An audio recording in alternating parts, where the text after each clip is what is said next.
I also know what it means, what it is, the effects of Dutch colonialism, European colonialism, and the backlash of decolonization. But I also know what it means to be constructed as black in the European landscape and its imagination. Whether we are on the continent, on the African continent, whether we are stolen from the African continent 500 years ago, or whether we are pushed out of our countries because of war, because of poverty or climate change, or we recently migrated for various reasons, the main aim is that people of African descent face similar issues of marginalization, of dehumanization, but we have to demand that we should be safe anywhere we go across this globe or in this world. Even by graduating from university twice, I knew from a really young age that my university diploma will not protect me against racism. So also as an activist, I co-organized demonstrations and resistance against traditional blackfacing in the Netherlands as a way to address institutional racism.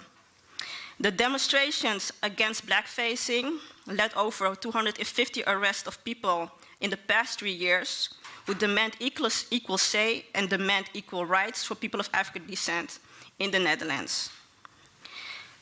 However, when we destroy systems, we have to also think about how do we build new ones.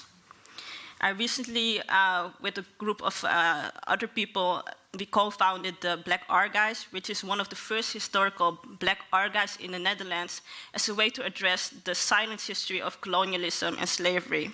Moreover, also the resistance that we had for centuries and decades by previous generations. All of these stories are told from a non-Western perspective and being told by more than over 5,000 books, documents, and artifacts.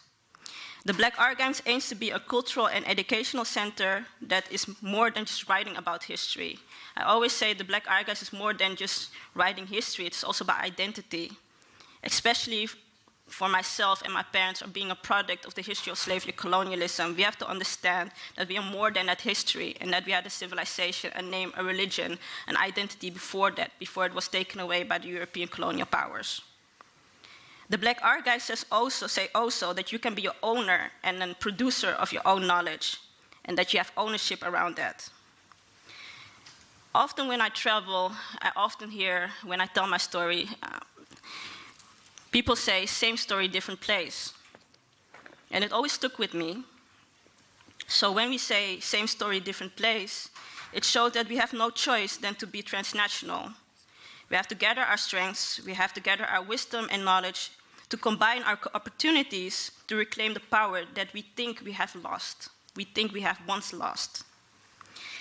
When I say same story, different place, it shows that centuries and decades of resistance, that intergenerational work is keeping our movement sustainable. I am happy to know, we are happy to know that we are building on the work of previous generations and that we as youths can contribute to our liberations in the future. When we say same story, different place, it also means that people of African descent are diverse people. Africa is not a country, nor does the African exist. We are different identities, whether we have different class, of different gender, different sexuality, nationalities, or even abilities. And uplifting should not be another one's oppression. So when I say same story, different place, I hope that it invites us to think. I hope it invites us to think that our liberation should be liberating to us all in order for our liberation not to fail. So I'm going to close it with there. Yeah, thank you.